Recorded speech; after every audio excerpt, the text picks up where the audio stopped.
Okay दोस्तों, हूँ Solanki Ranjit SN विद्यालय द्वारा શરૂ કરાયેલ ઈ લર્નિંગ સેશનમાં હું આપનું હાર્દિક સ્વાગત કરું છું।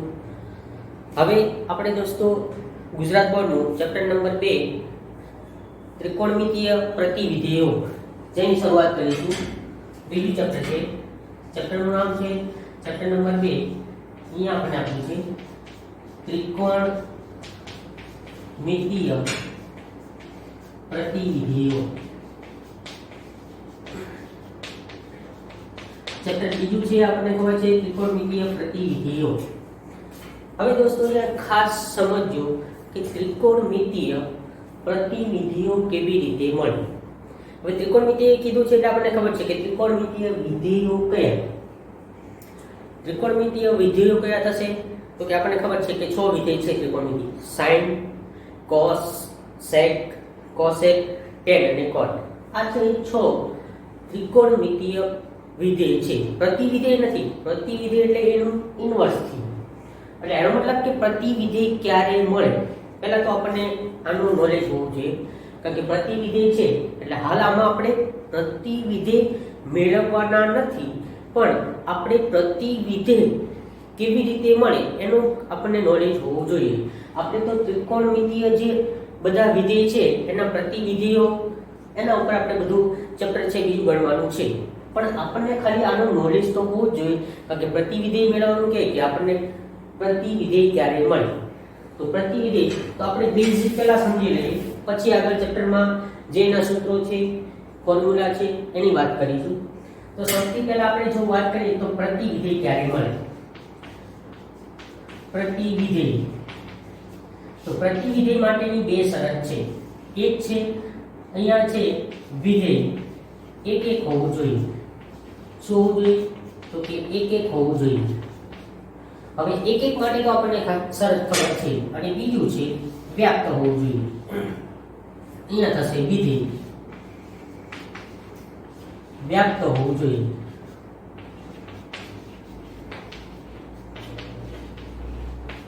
આ બે શરતનું પાલન કરે તો આપણને કોઈ પણ વિધેય આપેલું હોય એનું પ્રતિવિધેય મળે।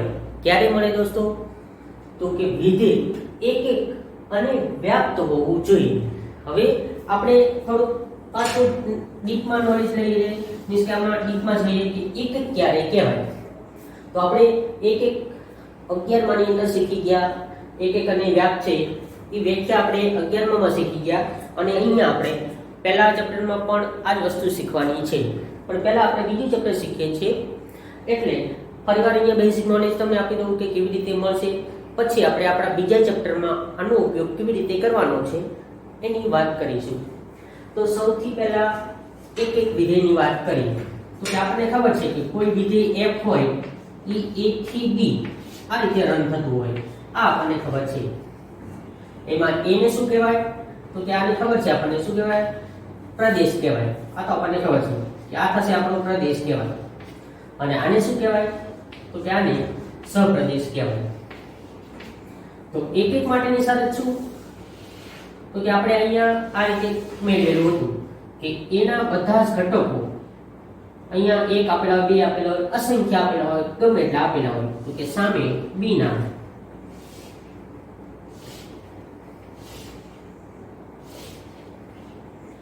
શું થશે કે વિધેય f a થી b આપણને આપેલું છે, વ્યાખ્યાયિત છે તો કે પ્રદેશ છે, b સહપ્રદેશ છે, અને આની અંદર આપણને કોઈ વિધેય આપેલું હોય એમાં કિંમત મૂકીએ અને આપણને જે કિંમત મળે એને વિસ્તાર કહેવાય।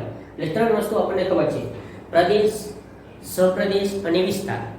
પ્રદેશ એટલે શું તો કે પહેલું વિધેય a થી b રન થાય છે એટલે a તમારો શું થશે પ્રદેશ થાય, અને b શું થશે સહપ્રદેશ, અને વિસ્તાર શું થાય તો કે અહીંયા આપણને કોઈ વિધેય આ રીતે આપી દીધું હોય, દાખલા તરીકે મને કોઈ વિધેય આપ્યું છે f of x બરાબર કરીને અહીંયા કોઈ વિધેય આપે તો હું a માંથી x ની કિંમત અલગ અલગ મૂકીશ તો મને b માં બધી અલગ અલગ કિંમતો મળશે। તો એ જે મળે આપણને કિંમતો એને આપણને વિસ્તાર કહેવાય। તો પહેલા આપણે અહીંયા જોઈએ કે વિધેય a થી b જે અહીંયા રન થાય છે એમાં a ની કિંમત મૂકીએ અને સામે b માં એના માટે બધી જ કિંમતો માટે અલગ અલગ કિંમતો મળે તો આને એક એક વિધેય કહેવાય. તો આ શું થશે? તો લખી શકાય કે એક એક વિધેય છે. ક્યારે કહેવાય? કે a ની દરેક કિંમત માટે સામે b માં પણ દરેક અલગ અલગ કિંમત મળે છે, બે સરખી મળતી નથી. અથવા તો અહીંયા આપણને આવું મળે, જો આવું થાય તો એક એક નથી. દાખલા તરીકે હું અહીંયા 2 થી 3 કિંમતો છે, તો હું આ બે કિંમતો માટે મૂકીશ તો આપણી માટે સરખી મળે છે, આના માટે અલગ મળે છે. તો એનો મતલબ શું થયો? કે વિધેય આપણું છે એ f a થી b છે, આ રીતે છે a થી b. તો આમાં શું થયું કે આ બે કિંમત માટે સામે એક જ કિંમત મળે છે. તો એનો મતલબ શું થઈ ગયો? કે એક એક નથી. એનો મતલબ થયો એક એક નથી. એક એક ક્યારે કહેવાય? તો કે ખાસ યાદ રાખજો કે a ની દરેક કિંમત માટે સામે b માં દરેક a ની કિંમત માટે સામે b માં અલગ કિંમત મળવી જોઈએ. જો સરખી મળે તો એક એક થતું નથી. બાકી બધી કિંમત માટે જો સામે અલગ કિંમતો મળતી હોય તો એને એક એક કહેવાય. આ આપણને ખબર છે. તો આનો મતલબ થઈ ગયો કે a માંથી આપણે કોઈ પણ કિંમત મૂકશું વિધેયમાં, તો b માં દરેક કિંમતો માટે અલગ અલગ મળે તો એ વિધેયને એક એક વિધેય કહેવાય. આટલું ખાલી બેઝિક યાદ રાખવાનું. એટલે આ વસ્તુ થયું. હવે વ્યાપ માટેની વાત કરીએ કે વ્યાપ ક્યારે થાય. વ્યાપ માટે શું થશે? તો કે આ પ્રદેશ થયો, આ સહપ્રદેશ થયો. એટલે આપણે વિધેય અહીંયા ખબર છે કે આ વિધેય થી જો આપણું f આપેલું છે a થી b છે, એની ઉપર રન થાય છે. તો આપણને આ ખબર છે આ શું થઈ ગયો આપણો? કે આ થઈ ગયો, આ આપણો છે પ્રદેશ છે. આનો મતલબ થયો આ પ્રદેશ છે. આ છે શું થઈ ગયો આખું? તો કે સહપ્રદેશ છે. સહપ્રદેશ.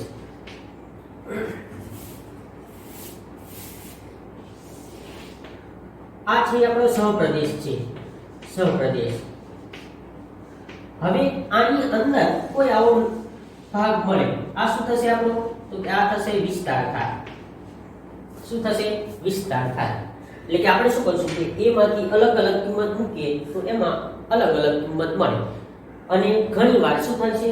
આ પ્રદેશ વિસ્તાર છે એની કરતા સહપ્રદેશ મોટો હોય. પણ વ્યાપ માટે શરત શું થાય? તો કે આ વિસ્તાર અને સહપ્રદેશ બે સરખા થાય. એટલે શું થશે? તો કે અહીંયા આપણું થશે જે વિસ્તાર આપેલો છે, વિસ્તાર એના બરાબર સહપ્રદેશ થાય. આ થઈ જાય. એટલે એનો મતલબ શું થશે કે આ જે વિસ્તાર મળે છે સહપ્રદેશ જેટલો આખો જ મળતો હોય તો એ વિધેયને વ્યાપ વિધેય કહેવાય. ક્યારે કહેવાય? કે જ્યારે આપણે x belongs to a એટલે કે a માંથી અલગ અલગ કિંમતો મૂકશું એટલે આપણને b માં કિંમતો મળશે. જે b માં કિંમતો મળે એ વિસ્તારની કહેવાય. અને જે આખો આપેલો છે, ઘણીવાર r થી r આપેલું હોય, એનો મતલબ શું થશે? r આપણો સહપ્રદેશ થશે. અને વિધેય f(x) બરાબર x નો વર્ગ, તો વર્ગની અંદર જે કિંમતો મૂકીએ એ આપણને વિસ્તારમાં મળે. પણ વિસ્તાર હંમેશા કાં તો સહપ્રદેશ જેટલો હોય અથવા તો એનાથી નાનો હોય.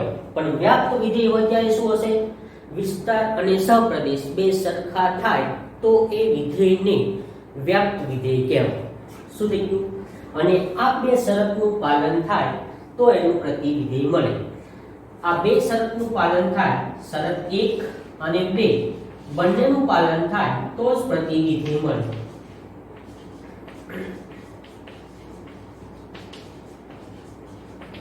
આ આપણે ચેપ્ટર 1 માં શીખવાનું છે, પણ અહીંયા મેં તમને એટલા માટે શીખવાડ્યું કે આપણે આની જરૂર છે. કારણ કે એનું કારણ શું છે? પ્રતિવિધેયો ઉપર આપણે આખું ચેપ્ટર છે એ શીખવાનું છે. એના માટે મેં તમને આ ચેપ્ટરનો કન્સેપ્ટ છે પહેલા શીખવાડ્યો છે. શું છે? કે પ્રતિવિધેયની શરત શું? તો કે વિધેય એક એક અને વ્યાપ્ત હોવું જોઈએ. એક એક એટલે શું થશે? કે દરેક કિંમત માટે સામે સહપ્રદેશમાં પ્રદેશની દરેક કિંમત માટે સહપ્રદેશમાં દરેક કિંમત અલગ અલગ મળવી પડે. પછી શું થશે? કે વ્યાપ. વ્યાપ માટે શું થશે? તો કે આપણને જે કિંમતો મળે છે વિસ્તારની, એ વિસ્તાર અને સહપ્રદેશ બે સરખા થાય તો એને શું કહેવાય? વ્યાપ્ત વિધેય કહેવાય. આ બે શરતોનું પાલન કરે તો અને તો જ આપણને પ્રતિવિધેય મળે. આટલું ખાસ યાદ રાખજો. આ વસ્તુ યાદ રાખવાનું છે. કારણ કે એનું કારણ છે કે આપણને પહેલા ચેપ્ટરમાં તો આ શીખવાનું છે અને આ આવશે જ.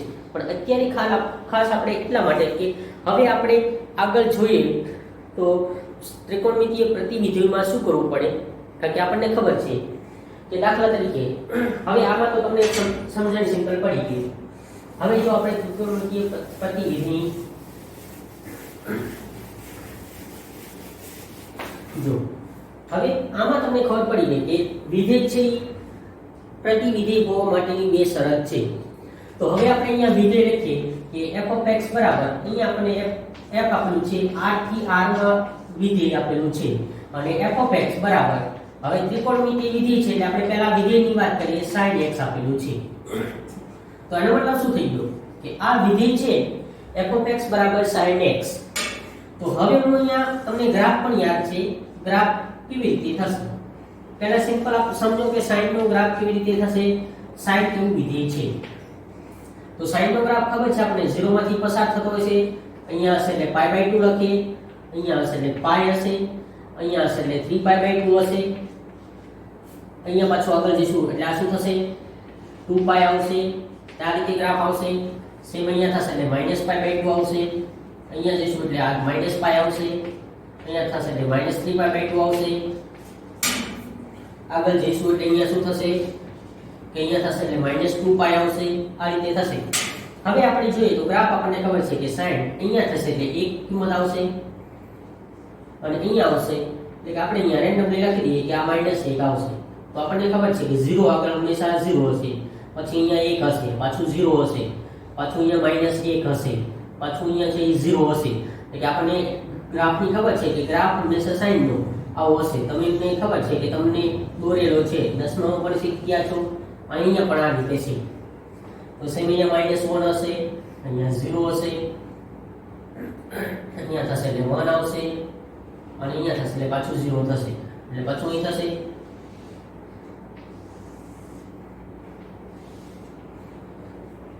જો મેં રેન્ડમલી દોરેલો છે એટલે આવું તમને ખબર છે સિમ્પલ કે આપણને ખબર છે કે sin ની અંદર કેવો ગ્રાફ છે આ રીતે છે. જો આમ અહીંથી આમ આગળથી પાછો થશે કે આમ ઉપર જશે, પાછો 1 સુધી આવશે, પાછો આ થશે, સેમ અહીંયા પણ આવું થશે.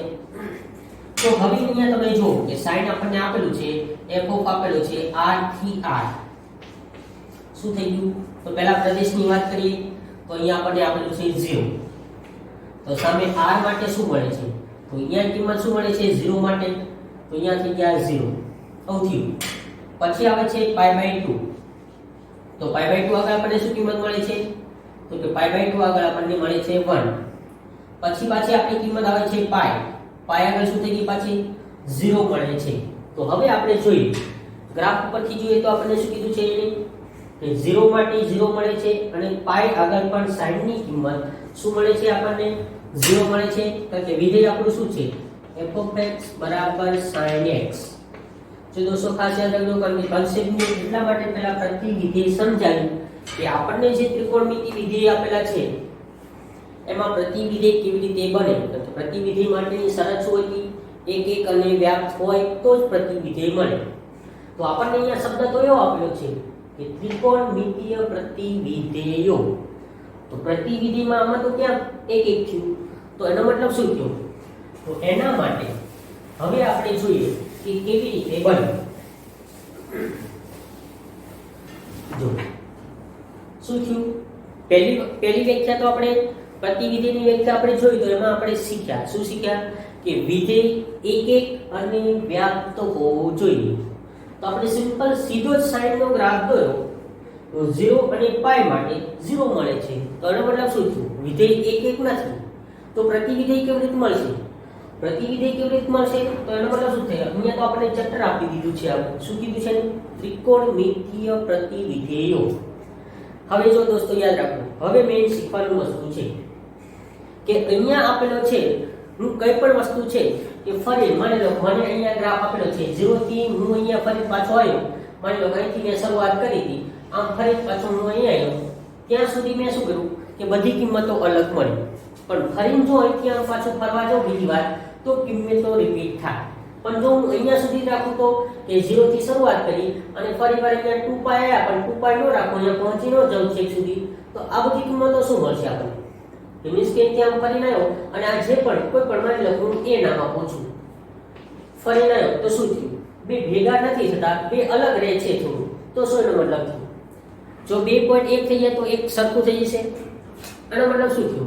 કે જો ફરીને તમે પાછું જે ભાગથી શરૂ કરો છો અને જ્યાં કિંમત રિપીટ થાય એટલે સુધીના ભાગ કરી નાખો. કે અહીંયા આપણે છે આ કિંમત છે, હું અહીંથી એક વિધેય આપેલું છે, અહીંથી એક ટુકડો કરી દઉં, એક વિધેય આ જો ખાસ યાદ રાખજો દોસ્તો. હવે મારે આને એક એક બનાવવું છે, તો એક એક બનાવવા માટે હું શું કરું કે હું અહીંથી એક આ ભાગ છે 1 અને અહીંયા -1 આ વિધેય છે, અહીંથી આ જે આપ્યું છે આ આપણી કિંમત છે -1 અને આ આપેલી છે 1.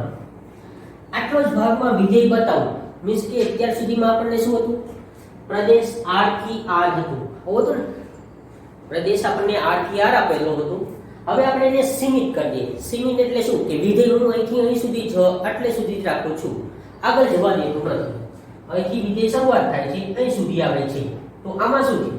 કે આમાં કોઈ સંખ્યા મીન્સ કે કોઈ કિંમત રિપીટ થતી નથી. તો એનો મતલબ શું થઈ ગયો? તે એટલા ભાગમાં વિધેય એક એક થઈ ગયું. તો કે હા, એટલા ભાગમાં એક એક થઈ જશે. અને વ્યાપ તો કે જે કિંમતો મળે છે સેમ એ જ રીતે મળશે આપણને. તો એનો મતલબ શું થઈ ગયું? કે વિધેય ભલે આપણને sin x આપેલું છે, એ r થી r માં શું છે? r થી r આપેલું છે એમાં, અથવા તો અહીંયા આપણને r થી ની કિંમત ઘણીવાર આ રીતે આપે -1 થી 1 આપેલું હોય, તો તે બધી કિંમતો -1 થી 1 માનવાની છે. r થી r ની જગ્યાએ -1 થી 1 આપેલું છે. તો અહીંયા શું થશે? તો એના માટે શું થશે? આપણે શું થશે કે -1 થી 1 જે આપણને આપેલી છે આ રીતે વિધેય આપેલું છે r થી -1 થી 1, એમાં એ શું છે? r થી હોય પ્રદેશ તો શું થઈ ગયો? તો એક એક નથી, પણ આપણે એનો પ્રદેશ છે એને સીમિત કરી દઈએ કે -π/2 થી π/2, અથવા તો π/2 થી અહીંયા આગળ આવશો તો ફરી વાર અહીં થશે તો શું થશે? આગળની કિંમત માટે થશે. અથવા તો અહીંથી ભાગ પાડીને તમે આ બાજુ લઈ લો, બીજો ટુકડો કરો તોય થશે. તો એનો મતલબ શું થયું? કે ત્રિકોણમિતિ વિધેય એક એક નથી, પણ એક એક બનાવવા માટે હવે આપણે અહીંયા sin આપેલું છે, તો sin માટે શું લખીએ કે sin x છે. તો એ વિધેય આપેલું છે એનો પ્રદેશ r હતો, એની જગ્યાએ આપણે સીમિત કરી દઈએ કે -π/2 થી π/2. શું કર્યું આપણે? આખો ભાગ આવતો તો આ ભાગ આખો કેન્સલ કરી દીધો, આ ભાગ આખો કેન્સલ કર્યો. ખાલી કેટલો રાખ્યો ભાગ આપણે?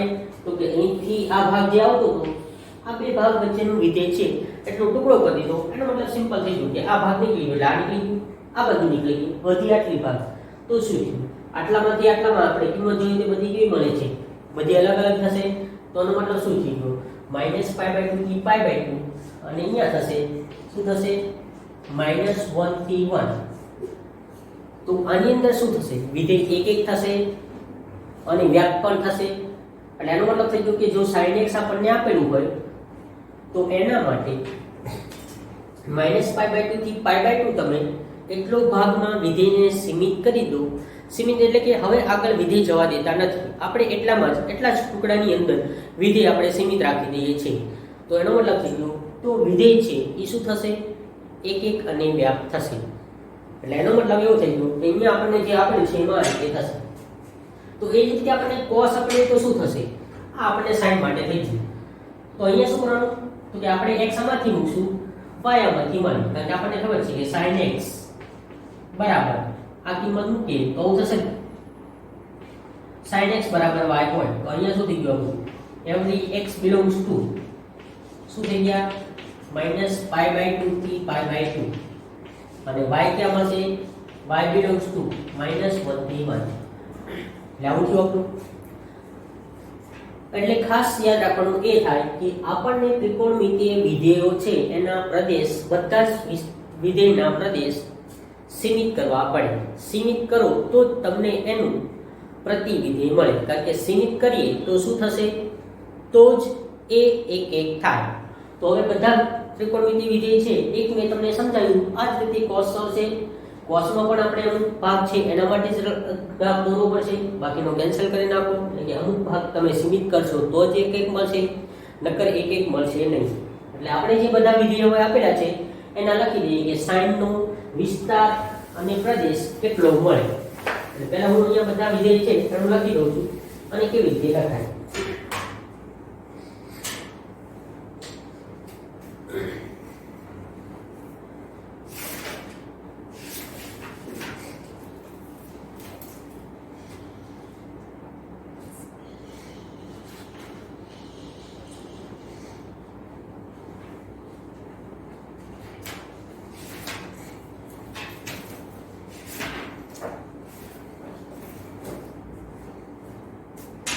ચલો હવે આ ખાસ યાદ રાખજો, અહીંયા આપણને વિધેય આપેલો છે. બધા વિધેય લખીએ છીએ, વિધેય પછી એનો વિસ્તાર પ્રદેશ અને અહીંયા થશે એનો વિસ્તાર અથવા તો એનો સહપ્રદેશ. શું થશે? સહપ્રદેશ અથવા તો એનો વિસ્તાર. કારણ કે આપણને ખબર છે કે વ્યાપ્ત છે એટલે વિસ્તારમાં લખીએ કાય આ થશે વિસ્તાર. જો આ ખાસ યાદ રાખજો દોસ્તો. તો કે બધાને સીમિત કરશો એટલે શું થશે? તો પહેલું વિધેય છે આપણે sin છે. sin છે sin ઇન્વર્સ x લખેલું છે. તો કે sin ઇન્વર્સ x લખીએ તો આપણને પ્રદેશ છે એ કેટલો મળવો પડે અને ક્યાંથી ક્યાં મળવું પડે. તો sin ઇન્વર્સ નો પ્રદેશ શું આવશે આપણો? તો કે -1 થી 1 અને વિસ્તાર છે એ શું આવશે? -π/2 થી π/2. અહીંયા થશે. તો આનો મતલબ શું થયું કે જો આપણો x બિલોંગ્સ ટુ આમાં હોય તો આપણે અહીંયા શું કરીએ કાય? તો અહીંયા પહેલા માટે આ થશે. સિમ્પલ અત્યારે યાદ રાખો કે પહેલા માટે આ પ્રદેશ થશે અને આ વિસ્તાર થશે. બીજું લખીએ cos. આપણને અહીંયા આપણું cos ઇન્વર્સ x આપેલો હોય તો એના માટે પ્રદેશ કેટલો થશે? તો કે -1 થી 1.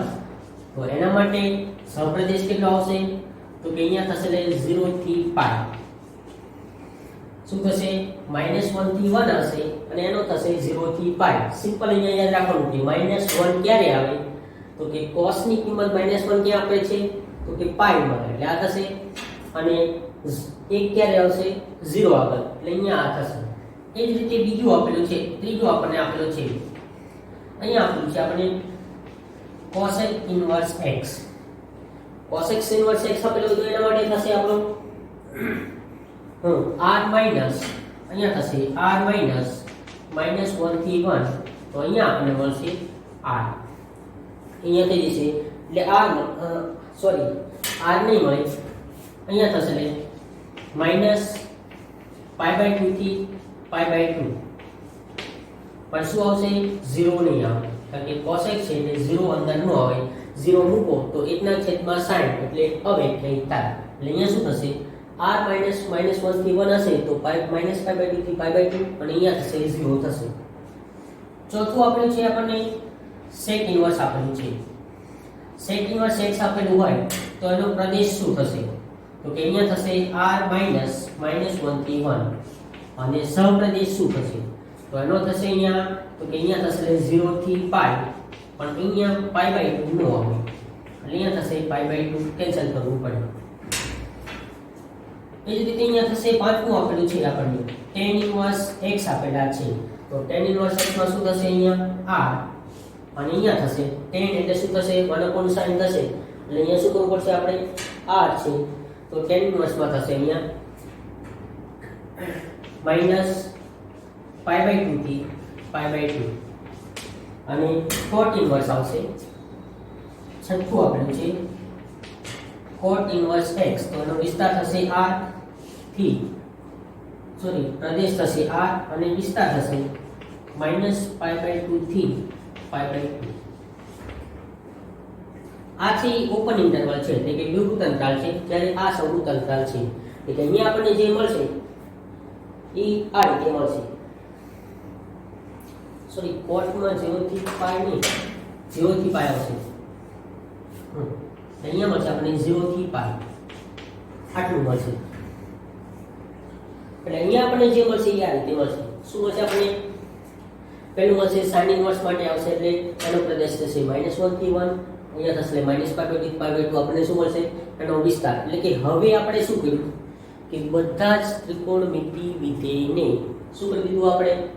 એના પ્રદેશ સીમિત કરી દીધા તો પ્રદેશ સીમિત માટે શું થશે કે ઇનવર્સ હોય તો -π/2 અહીંયા -1 થી 1 આવશે તો અહીંયા થશે શું થશે -π/2 થી π/2 cos ઇનવર્સ હશે તો શું થશે તો કે -1 થી 1 તો અહીંયા થશે તમારું 0 થી π cos x ઇનવર્સ હશે તો શું આવશે તો કે 1 માઈનસ સોરી r માઈનસ -1 થી 1 અને એ થશે -π/2 થી π/2 અને 0 એ જ રીતે આપણે ખાલી લીધું આ પ્રતિવિધેય લખ્યા અને વિધેય માટે લખીએ તો કેવું થશે કે વિધેય માટે શું થશે એટલે વિધેય પછી અહીંયા થશે એટલે પ્રદેશ અને આ થશે એનો વિસ્તાર અથવા તો સહપ્રદેશ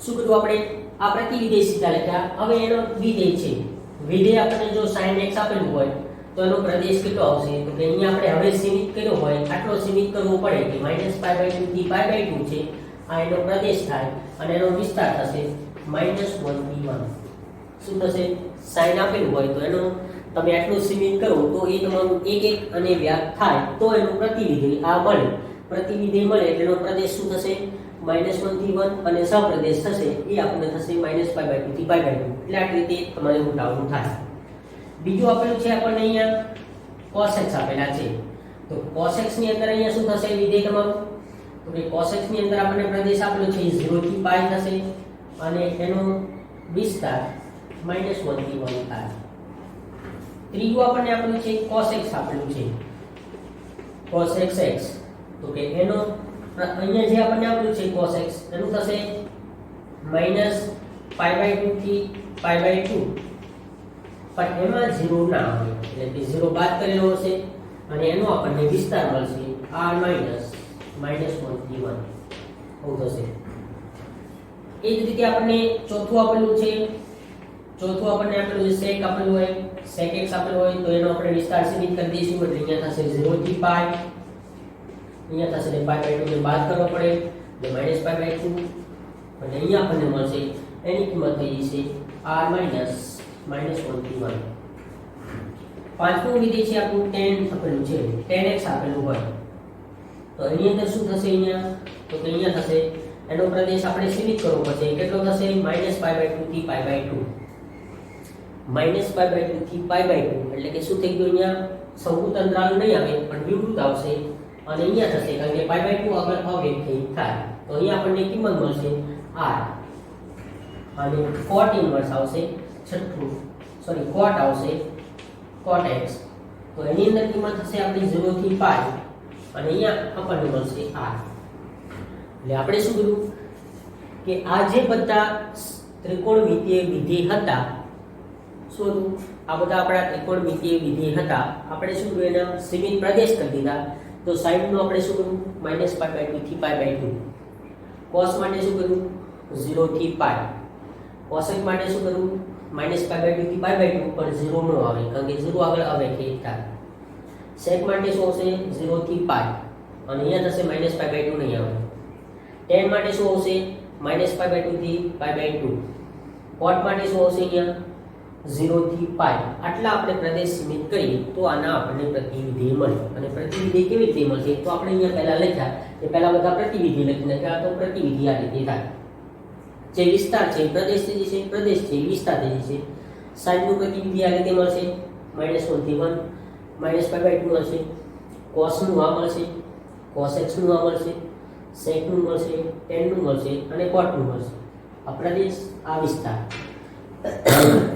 આટલું ખાલી યાદ રાખવાનું છે હવે પછી આમાં જો સિમ્પલ વસ્તુ કેવી થઈ એક યાદ રાખી લો જો એ બેઝિક તો પાછું સિમ્પલ સમજાવી દઉં છું કે કેવી રીતે થયું તો પહેલું વિધેય તમને છે અચરણ ભરાઈ દીધું જો આ આપણને ખબર છે કે આપણા ચાર ચરણ છે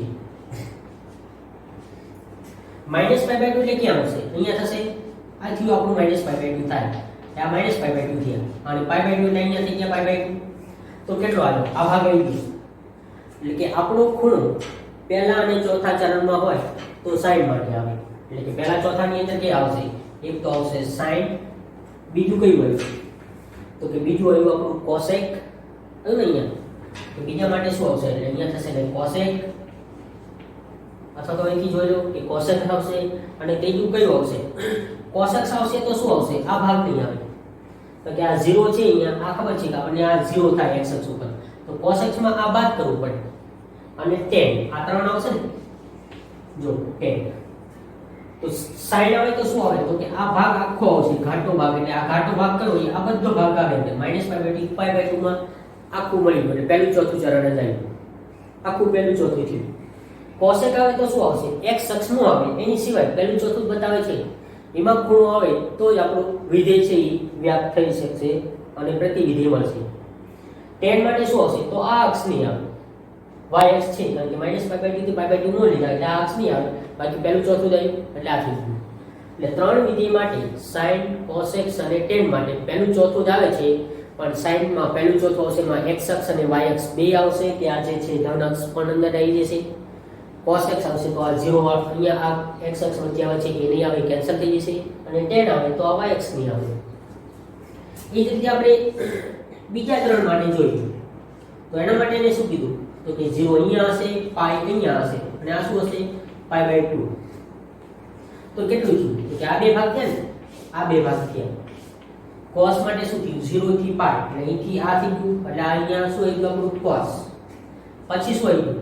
sec 0 થી π, પણ આ π/2 નહીં આવે, એટલે sec આમાં આવી ગયું. એટલે આ આવશે ત્યારે sec, cos x માં આ અક્ષ હશે, આ અક્ષ અંદર હશે, પણ sec આવે ત્યારે આ નહીં હોય, આ નીકળી જશે, અને cot આવશે ત્યારે શું થશે? આ અક્ષ નહીં. એટલે આનો મતલબ શું થયું? કે ત્રણ વિધેય પહેલા ચોથામાં છે અને ત્રણ વિધેય પહેલા બીજામાં છે. આની અંદર ખૂણો આવે તો શું પ્રોસેસ કરી શકાય એ હવે આપણે અહીંયા શીખીએ.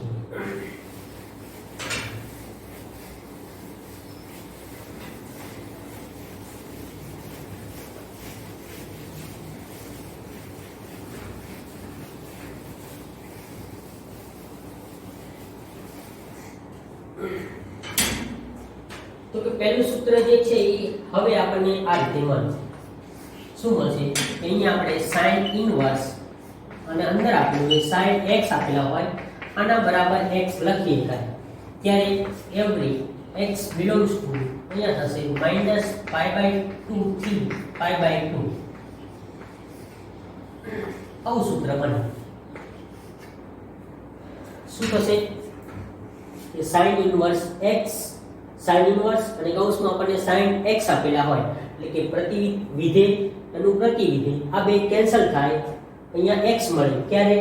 x belongs to અહીંયા ખૂણો આપણો -π/2 થી π/2 હોય તો જ આપણને મળે. એટલે શું થશે? આ સૂત્ર આ રીતે યાદ રાખવાનું થાય. એટલે અહીંયા તમારું આ થશે. એ જ રીતે આપણે આને હવે ખોલી નાખીએ કે પહેલા બહાર sin હોય અને અંદર x મળે, પણ ક્યારે? તો અહીંયા શું થઈ ગયું? x belongs to, તો અહીંયા શું થઈ જશે?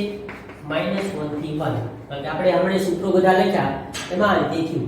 એટલે આ સૂત્ર યાદ રાખવાનું કે sin ઇનવર્સ બહાર હોય, અંદર sin હોય, તો આ ખૂણો છે એ -π/2 થી π/2 ની વચ્ચે આવે તો વિધેય પ્રતિવિધેય બે કેન્સલ થાય, આપણને મળશે x, એટલે કે ખાલી ખૂણો વધે. પણ ક્યારે? આની અંદર ખૂણો આવે તો. એક ખૂણો અંદર આવે નહીં તો આપણે આ રીતે ફેરફાર કરી શકીએ નહીં. ઓકે, આમાં ખબર પડી દોસ્તો? તો આગળ આપણે પાછું ફરીવાર કન્ટિન્યુ લેક્ચર કરીશું. એટલે આ જ લેક્ચરમાં કન્ફ્યુઝન થાય નહીં. ખાસ બે યાદ રાખજો, વિસ્તાર ઇન્વર્સ હોય તો શું થશે, પ્રદેશ શું થશે, ખાલી વિધેય હોય તો સીમિત કર્યું તો પ્રદેશ અને વિસ્તાર શું થશે, કારણ કે આમાંથી MCQ પૂછાય છે અને આ કમ્પલસરી આવડવું પડે. ઓકે દોસ્તો, થેન્ક યુ.